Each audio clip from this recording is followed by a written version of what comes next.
Y creo que entre esos retos está el que hace unos años, algo más de 2 años, el proyecto AEGIS, el consorcio formado por un gran número de organizaciones, se propuso abordarlo, y de ese reto es de lo que nos va a hablar hoy Karel, de los resultados del proyecto AEGIS.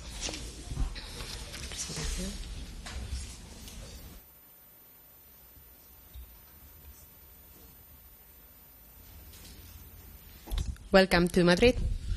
Bienvenido a Madrid.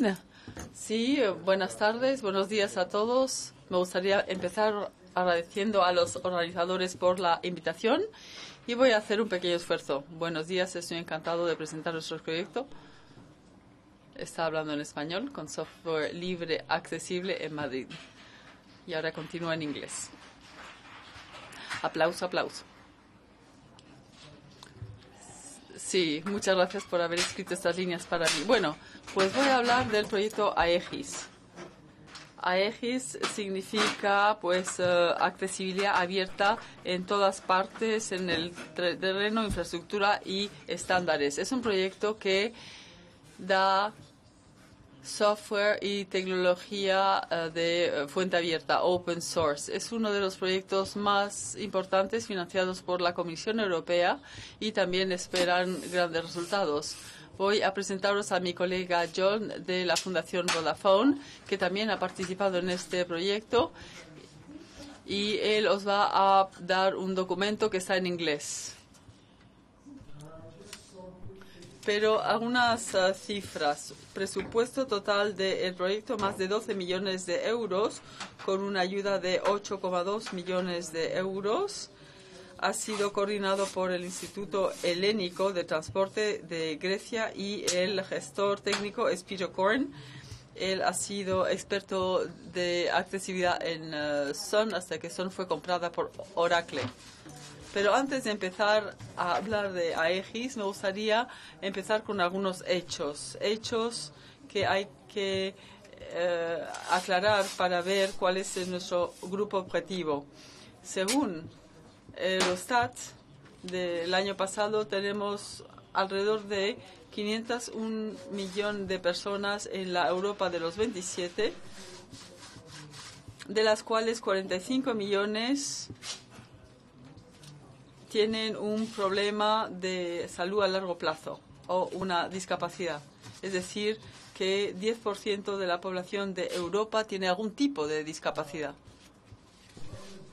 ¿Qué es lo que significa discapacidad? Esto varía de un país a otro. En este gráfico vemos la personas con discapacidad y la población activa.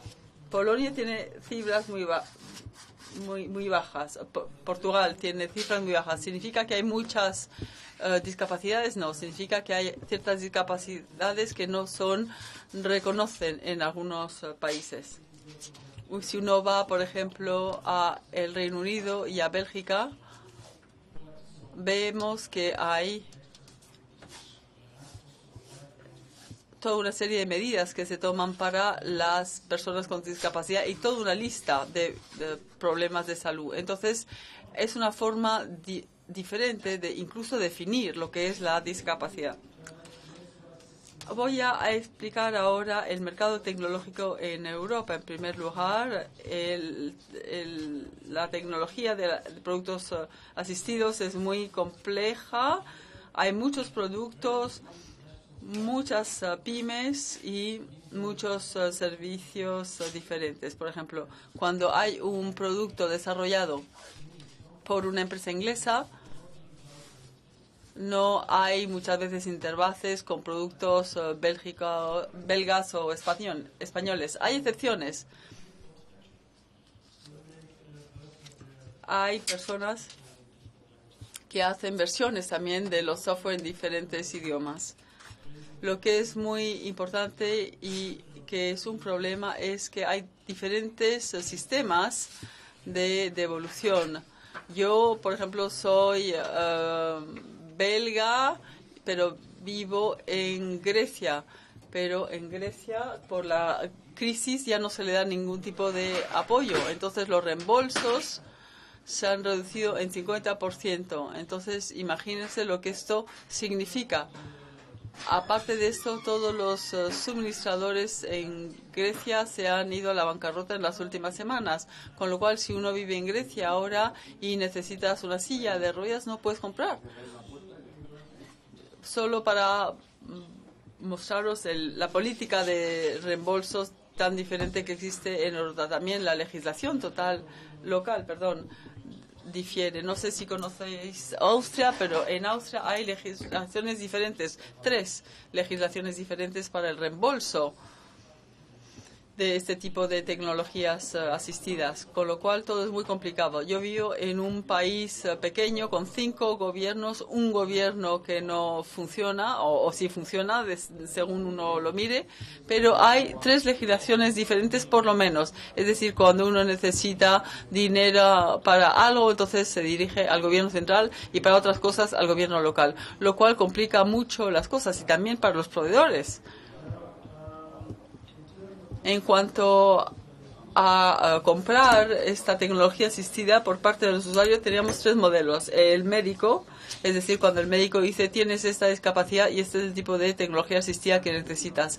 No es el mejor modelo en términos absolutos porque esto funciona hasta cierta categoría, ya que muchas veces hay parte de esta tecnología que no se necesita. También el modelo social basado en la legislación nacional, que es bastante bueno, por lo menos en Grecia. En Grecia, cuando se decidió pues ya no ayudar a las personas con discapacidades, y también el modelo orientado hacia el consumidor, es decir, el contacto entre el detallista y el usuario. Esto es cuando hay un presupuesto personal, es decir, cuando la persona tiene cierto dinero concedido por el gobierno y puede decidir cómo gastarla. Es decir, en Grecia este tipo de presupuesto personal no existe. Entonces, en Grecia uno tiene que comprarse la silla de ruedas de su propio bolsillo. También hay otros modelos de la relación entre la tecnología asistida y los consumidores. Esto es un gráfico publicado por la Comunidad Europea. Y muchas veces se habla mucho, pero no se hace gran cosa. Así que aquí podéis ver que he puesto en diferentes colores que cuando hay diferentes tecnologías asistidas en Europa, siempre se trata de apoyos diferentes. Cuando hablamos, por ejemplo, de personas con discapacidades en Europa, aunque las personas vivan en la Europa de los 27, sufren actualmente de tratamientos totalmente diferentes. Para resumir, los obstáculos actuales, tanto del mercado de la tecnología asistida y de los mercados, es que no hay concienciación